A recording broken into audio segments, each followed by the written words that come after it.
Buongiorno da Sicilia 24, questi titoli del telegiornale. Totò Cuffaro ai domiciliari nell'inchiesta sugli appalti truccati nella sanità, è accusato di corruzione, associazione a delinquere e turbativa d'asta, respinte le richieste di arresto dei deputati Saverio Romano e Carmelo Pace.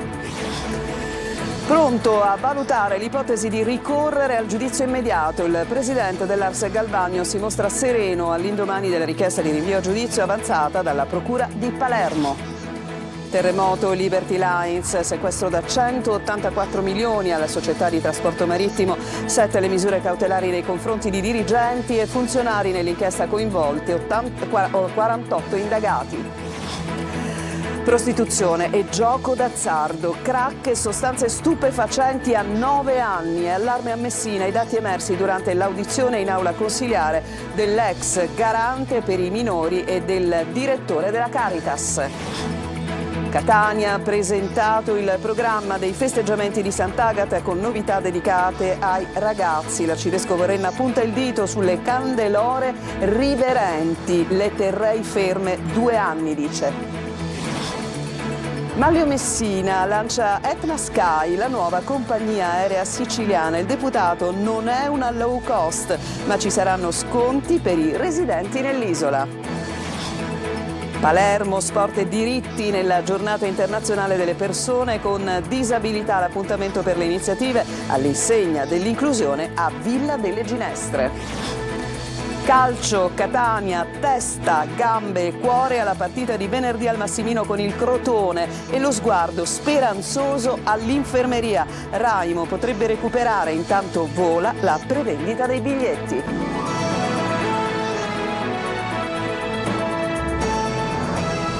Bentrovati, l'inchiesta di Palermo sugli appalti, Totò Cuffaro da oggi ai domiciliari per corruzione, identico provvedimento disposto dal GIP per l'ex manager di Villa Sofia Roberto Colletti e Antonio Iacono, respinta invece la richiesta di arresto per i deputati Saverio Romano e Carmelo Pace, ma sentiamo Marco Gullà.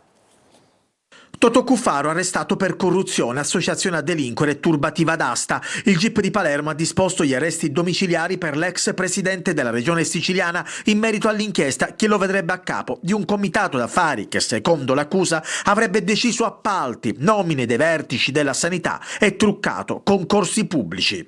Il GIP ha invece respinto la richiesta di arresto di Saverio Romano, deputato e coordinatore di Noi Moderati, e per l'onorevole Carmelo Pace. Oltre che per Cuffaro, i domiciliari sono stati disposti per Roberto Colletti, ex manager dell'azienda ospedaliera Villa Sofia, e Antonio Iacono. Siamo in viale Francesco Scaduto, a pochi metri dall'abitazione di Totò Cuffaro, oggi appunto ai domiciliari. Il GIP non ha disposto per lui l'utilizzo del braccialetto elettronico perché non ci sono condizioni tali da appunto imporre il costante monitoraggio per l'ex governatore, che però non può comunicare con l'esterno né avere contatti ovviamente con altri coindagati di questa inchiesta. Per l'ex braccio destro di Cuffaro, Vito Raso, il GIP ha invece deciso l'obbligo di presentazione alla polizia giudiziaria, mentre per Mauro Marchese e Marco Dammone l'obbligo di presentazione alla polizia giudiziaria e la misura cautelare interdittiva del divieto per 1 anno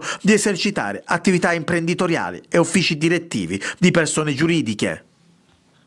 E adesso ricordiamo come siamo arrivati a questo momento. Al centro dell'indagine della Procura di Palermo il comitato d'affari gestito, secondo l'accusa, proprio dall'ex governatore Cuffaro. Fitta la rete di favori e scambio di denaro per aggiudicarsi appalti, nomine ai vertici della sanità e truccare concorsi pubblici. Giusy Lazzara. Un comitato d'affari che gestiva appalti, nomine di manager della sanità e concorsi truccati. Al vertice, secondo la Procura di Palermo retta da Maurizio De Lucia, l'ex governatore Totò Cuffaro, oggi arrestato ai domiciliari. Riavvolgendo il nastro si scopre una trama fitta di favori, incontri segreti e raccomandazioni. Sotto la lente dei magistrati sono finite tra l'altro la gara bandita dall'ASP di Siracusa e il concorso pubblico a 15 posti a tempo indeterminato per operatore socio sanitario all'azienda ospedaliera Villa Sofia Cervello di Palermo. Secondo la procura, il direttore generale dell'ASP di Siracusa, Alessandro Caltagirone, la cui nomina sarebbe stata sponsorizzata da Cuffaro, avrebbe fatto vincere la gara alla Dussmann Service.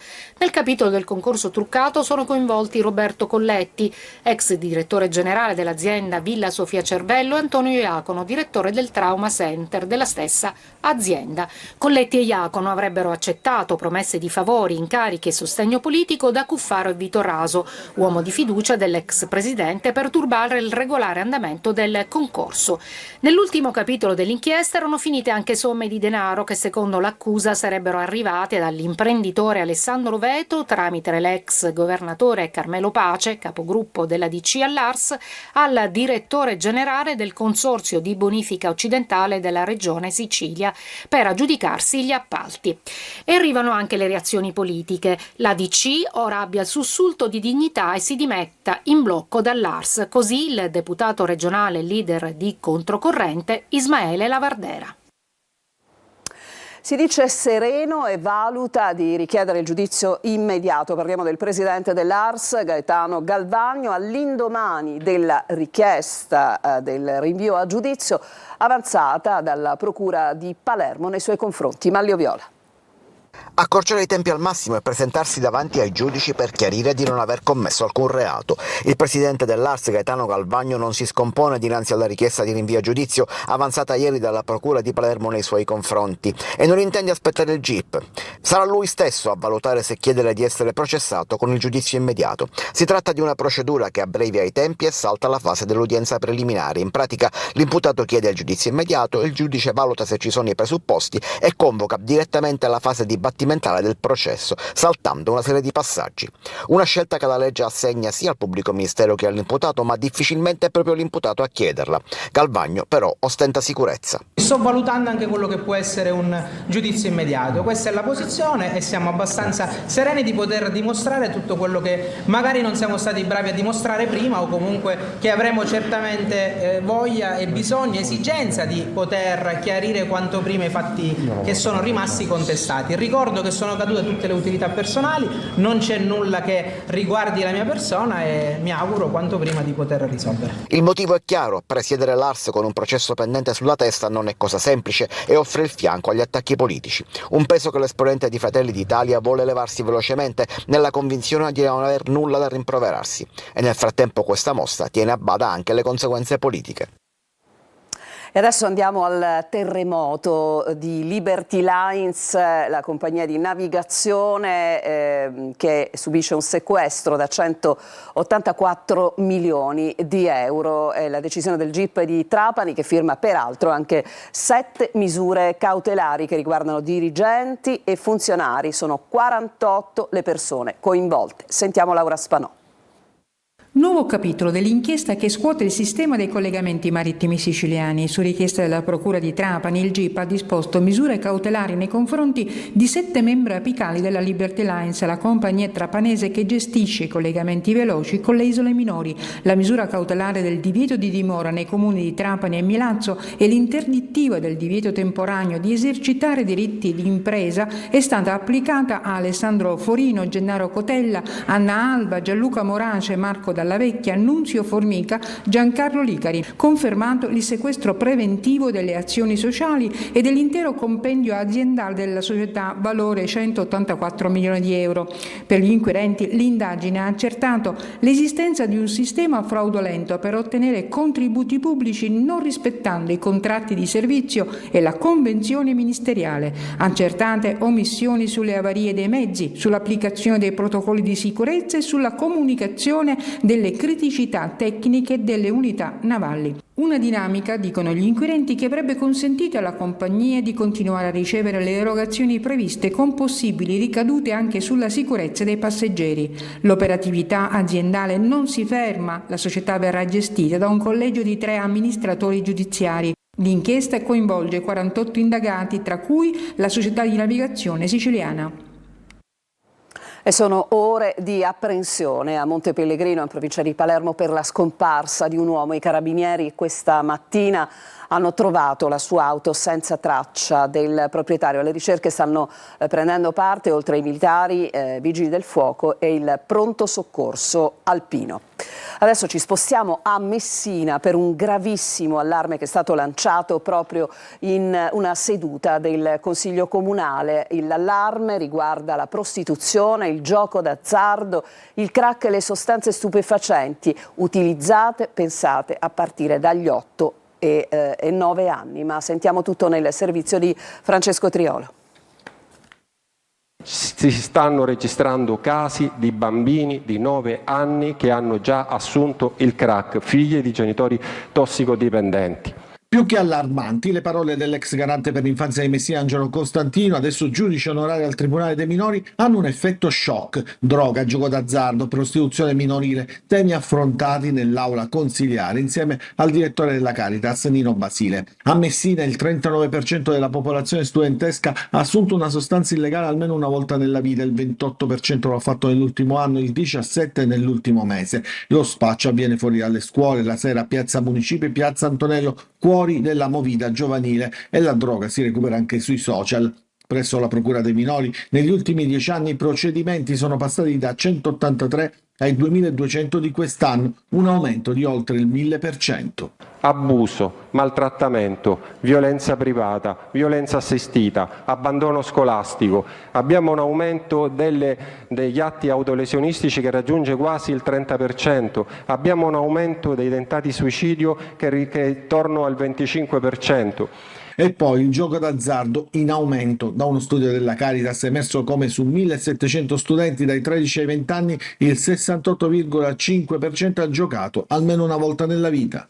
Io mi chiedo dove questi ragazzi, per esempio, vadano a prendere i soldi necessari per giocare. E qui ci spieghiamo perché aumenta la prostituzione. Anche nelle sale bingo della nostra città c'è una prostituzione dentro i bagni delle sale. A Palermo una donna di 88 anni è stata salvata dai vigili del fuoco dopo che era stata investita dal fumo e dalle fiamme divampate nella camera da letto del suo appartamento. Le fiamme probabilmente provocate dal cattivo funzionamento di una stufetta o forse di un televisore. La donna è in gravi condizioni, ricoverata in ospedale. Andiamo a Catania. Oggi è stato presentato il ricco programma per i festeggiamenti di Sant'Agata, una edizione con alcune novità che riguardano particolarmente i giovani, con l'arcivescovo Renna che punta il dito su quelle che possiamo definire le candelore riverenti. Ma sentiamo il servizio di Simona Mazzone. La festa di Sant'Agata compie 900 anni e Catania si prepara a celebrare la sua santa patrona con l'evento più atteso dell'anno dalla città, immerso tra fede, folklore, passione e devozione. Novità delle celebrazioni 2026, dal 9 all'11 febbraio ostensione straordinaria del busto reliquiario dedicata ai ragazzi che potranno inoltre visitare il sacello, la celebre Cammaredda.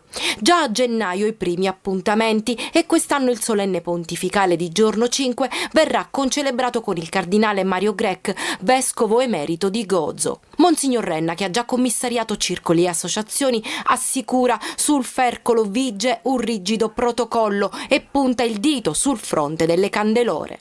Quando ci sono delle persone che ad un certo punto si macchiano di alcuni clamorosi errori, come quello di passare per alcune strade, fermarsi davanti ad alcune case o ad alcuni bar, allora la candelora deve stare ferma, e su questo ci siamo proposti con il Presidente del Comitato di essere più severi. Per me si dovrebbe fermare addirittura per 2 anni. Tra le iniziative collaterali, il concerto del 2 febbraio al Teatro Bellini, dove si esibirà la banda dei Carabinieri con 70 orchestrali e il cui ricavato servirà per ricostruire la biblioteca dopo l'incendio doloso alla scuola Pestalozzi. La festa per noi significa creare sempre quell'atmosfera di coesione, infondere buone prassi per far comprendere che tutti siamo parte di quella città che dobbiamo sostenere e dobbiamo aiutare. Come sempre Antenna Sicilia, Telecolor e Sicilia Web seguiranno in diretta tutti i momenti più significativi della festa. Rimaniamo a Catania, no alla pedonalizzazione della Civita. Residenti e commercianti chiedono lo stop dei lavori. Avviata anche una petizione. I promotori dicono non chiudete via Porta di Ferro, nessuno ci ha interpellati. Tonino De Mana. La Civita non può essere ignorata. Noi cittadini vogliamo avere voce in capitolo. I lavori per la pedonalizzazione di via Porta di Ferro tolgono il sonno a residenti, commercianti e titolari di strutture ricettive. Dove parcheggiamo? Come passeranno i disabili? Come si impedirà all'acqua di entrare dentro le case al piano terra? Quesiti posti nero su bianco a supporto di un'istantanea raccolta firme. In pochissimi giorni ha raccolto più di 100 adesioni, l'abbiamo protocollato e consegnato al Comune e attendiamo risposta dal Sindaco e dall'amministrazione. Non le mandano a dire Graziano Bonaccorsi, vicepresidente e commissione urbanistica, e Giuseppe Buio, consigliere del primo municipio. La situazione è tragicomica perché l'amministrazione interviene senza consultare non solo le commissioni di merito come la commissione urbanistica ma neanche i cittadini. Quello che è mancato è stato proprio il confronto per capire e poter chiedere le soluzioni ideali e giuste per questa zona, che nel frattempo ci sia un confronto per trovare una soluzione, ma per dare una risposta alla Civita e ai catanesi tutti. Sono esasperati, chiedono lo stop dei lavori e soprattutto di essere ascoltati. Non si è capito ancora che la Civita non è solo dei turisti, ma è dei cittadini e di quelli che abitano qui da tanti anni. La chiusura della via Porta di Ferro come via Graziella e via Vecchio Bastione è assolutamente sciagurata. Porterà solamente disagi ai residenti, disagi alle attività commerciali, non risolverà niente. Il quartiere non ha bisogno di una strada pedonale per fare passeggiare i turisti. Sono molte problematiche per i posteggi, quindi bisogna fare un tavolo di confronto per trovare una soluzione. La pedonalizzazione costerà 4 milioni di euro, durata dei lavori almeno un anno. E di questo e molto altro inerente alla città di Catania si parlerà nell'appuntamento con il sindaco, come ogni mercoledì. Il sindaco di Catania, Enrico Trantino, sarà ospite del nostro direttore Michele Cucuzza. Lo spazio alle 14.30 dopo il telegiornale. Potrete continuare a fare le vostre domande, le segnalazioni, ma anche le lamentele, scrivendo un messaggio di testo alla linea WhatsApp 342 74 55005 o potrete mandare una email a sicilia24focus@telecolor.it. E adesso parliamo di una possibile nascente nuova compagnia aerea. A lanciarla è il deputato Manlio Messina. Si chiamerà Etna Sky. Sentiamo Lorena Dolci. Nero e oro che rappresentino i colori della nostra terra, la lava, l'oro, un pochettino la conca d'oro e comunque anche il colore della lava quando è accesa. Si chiama Etna Sky ed è la nuova compagnia siciliana che già dal nome e dai colori richiama il territorio. Dopo settimane di indiscrezioni, l'annuncio ufficiale con questo post del deputato, ex di Fratelli d'Italia Manlio Messina, che invita a volare Made in Sicily. Non è un caso che l'ufficializzazione arrivi proprio sotto le feste, quando il costo dei biglietti si impenna. In realtà non è una low cost, è una compagnia aerea in tutto e per tutto, ma quello che possiamo assicurare ai siciliani che per tutti coloro che appunto sono di sangue siciliano sicuramente vi saranno prezzi assolutamente calmierati. Obiettivo: primo volo entro l'estate per far viaggiare i siciliani in Italia e all'estero, ma anche portare nell'isola tanti turisti. La società è già stata costituita e schiera per ora 15 aeromobili. Ora parte l'iter degli accertamenti tecnici. Ancora top secret i nomi degli altri imprenditori della cordata. Il fulcro principale sono quasi tutti imprenditori siciliani e poi ci sono anche 2 imprenditori che non sono siciliani, anche se lavorano comunque in Sicilia. Se il progetto andrà in porto, Etna Sky sarà la prima vera compagnia siciliana dopo Winjet. Un addio alla politica per l'ex esponente di Fratelli d'Italia che ha lasciato il partito non senza polemiche. Il mio intento è sempre quello di fare qualcosa per la mia terra e si può fare anche con strumenti diversi rispetto alla politica. La politica è una passione che ho sempre avuto, mi piace, anche se qualcuno ha pensato bene di farmela passare questa voglia. Adesso ci fermiamo, c'è una pausa, torniamo tra poco per le iniziative palermitane nella giornata internazionale delle persone con disabilità. Tra poco.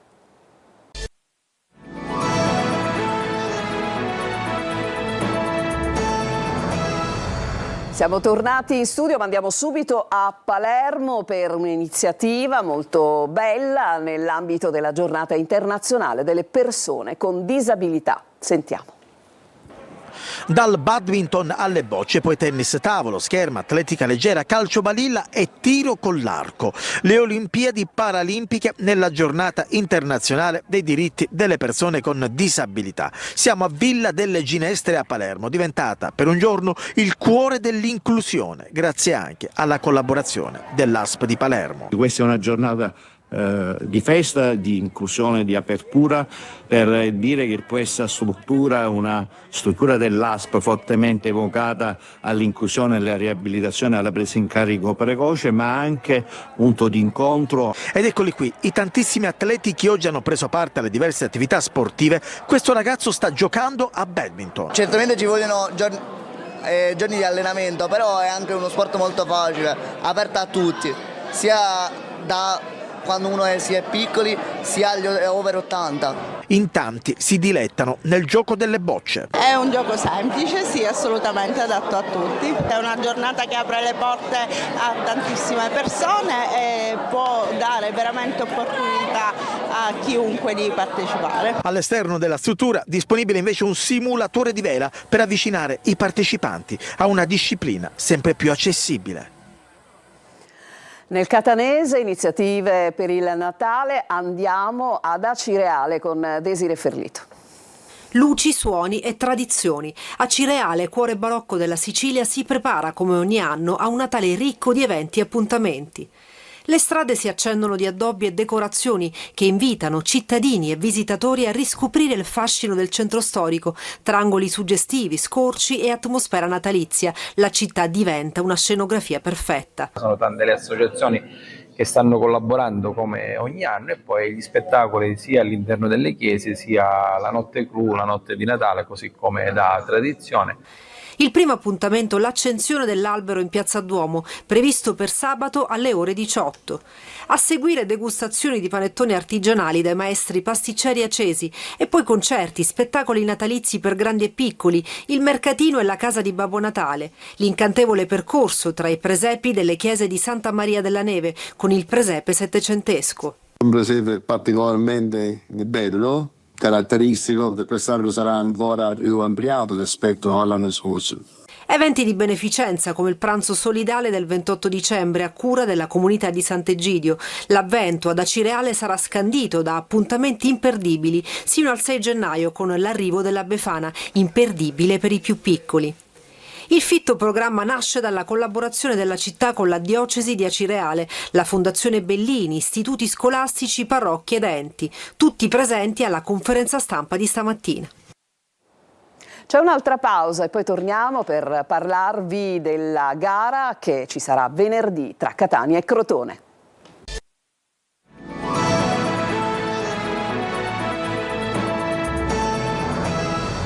Siamo al calcio, venerdì si giocherà a Catania-Crotone, vola sicuramente la prevendita dei biglietti, ci sono gli ultimi in curva sud, bassa disponibilità in tribuna A. Sul fronte squadra il tecnico toscano guarda all'infermeria, ma ci fa il punto Francesco Triolo.